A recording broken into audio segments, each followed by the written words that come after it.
I wasn't born in 1984, and I can't even imagine. But just hearing these stories and it's just so disheartening after everything that has happened in our own country. There still are people who are trying to cause this divide and distrust among all of us. And coming to the issue of Khalistan and the protests that we are seeing today, the thing is that I honestly do not think a lot of us actually understand what the agricultural issue is and why is it becoming so politicized. If you could please tell us what is exactly happening. We have not really seen any prominent political party in these protests. So who is it that is behind all of this chaos that is here in our own country? Okay.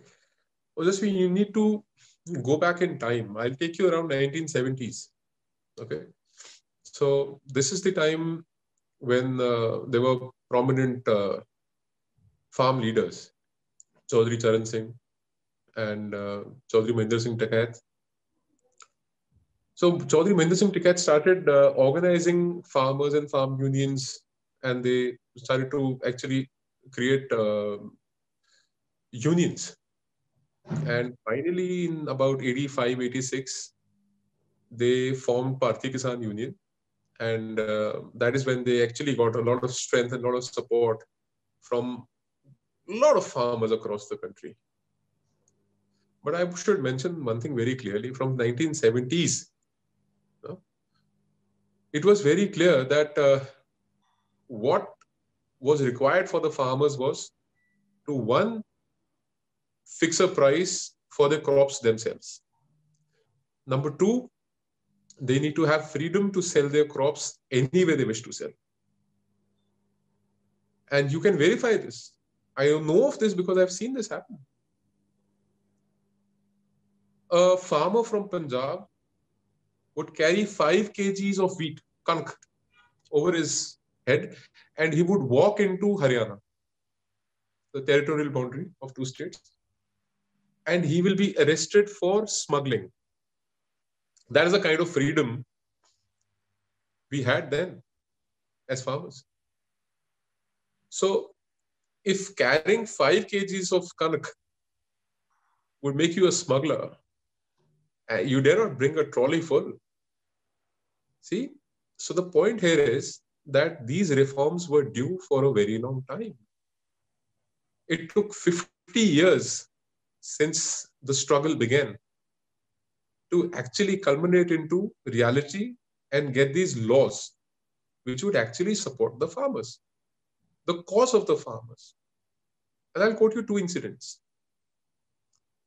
On 4th of June 2020, there's a newspaper called Hindustan, popularly known as Hindustan Akhbar. In that newspaper, you would find Rakesh Tikat's interview. And he's clearly said that he thanks the Prime Minister for bringing in these reforms, which were much awaited. And his father's soul would now rest in peace since the long-standing demand of the farmers have finally been met. And the government has agreed to listen to the farmers. And second, I would want you to refer to the demand letters, per se the manifestos of Bharatiya Kisan Union, different, not just TICAT, but several Bharatiya Kisan unions. And then there is this organization called All India Kisan Sangharsh Coordination Committee. Okay? It's called AKISCC. So if you look at their demand letters, this is precisely what they've been asking for.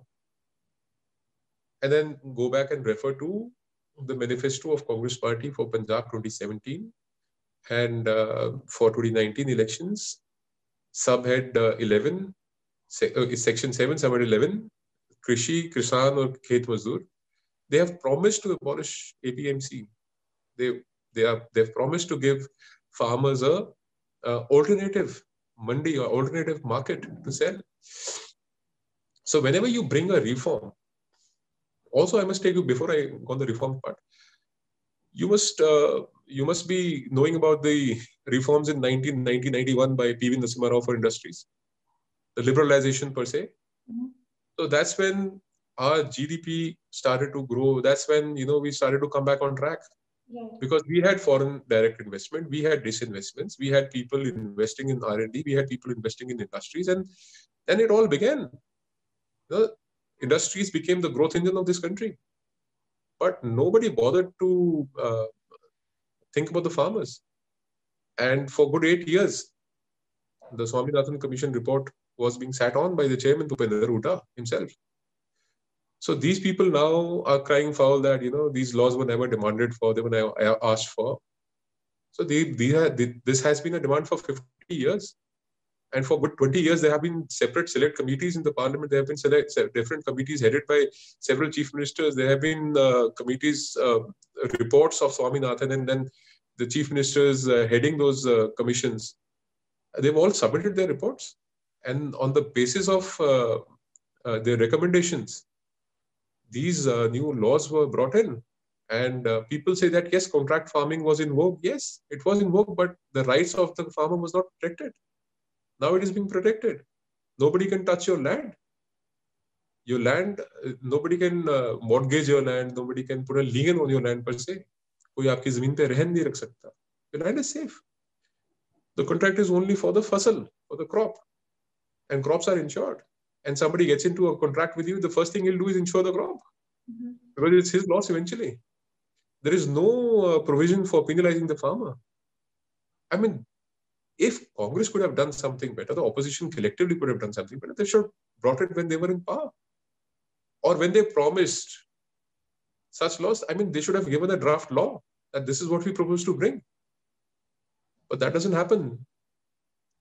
So my point is that there is a lot of misinformation that is being spread, and that misinformation is being spread from within, and it's being supported from the outside. I'm sure you would have seen the Greta toolkit as it's being called out now, and the sort of people who are supporting this. But when you say how it all started, it started on 5th of October 2020, when Rahul Gandhi sat on that famous yellow sofa tractor, and it was driven by Sunil Chakad. The other side was Captain Amrinder Singh. They were testing waters. They wanted to see if this can actually work out. And it worked out. It worked out. And for 2 months after, the farmers were mobilized by the government of Punjab. And I am clearly saying it. I mean, if you have to file a case, do it. It's complete complicity of the government. And I will tell you a very strange fact. I mean, all chief ministers live in the official chief minister residence across the country. All governors live and they stay per se in Raj Bhavans. But the chief minister of Punjab lives in a private farm, not far from Chandigarh. Chandigarh is a union territory, and law and order is a state subject. There are various reasons. There are journalists across the border who stayed with the chief minister of Punjab. I mean, there is so much going on. So nobody asks those questions. So Captain Amrinder Singh today, I was reading his statement yesterday. He tweeted that there are a lot of weapons which are coming from across the border through drones and everything. I mean, if that is an intel report which is coming to you from your intel agencies, the state intel agencies, they need to be forwarded to the Home Ministry, not to be tweeted. I mean, there is a huge narrative being set as to what can happen. It was shameful for the Chief Minister of Punjab yesterday to actually go on and say that we can see a repeat of Blue Star. Why would he say that? So there is, my point here is conclusively that there is political complicity. There is connivance of political powers into snowballing this protest into an international protest. Make sure that the global attention or the country comes under, or the regime per se comes under a microscope. They're not bothered if India is being defamed. Their motive needs to be achieved. I mean, that's the shameful part.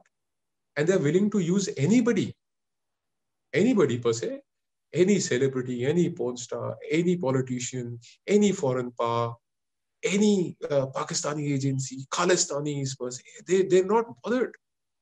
I mean, that's the worst part of it. That should not be the case.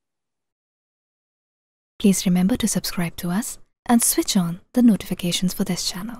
For our other social media links, more content, and to support our work, please visit citti.net. Dhanyavad. Namaskar.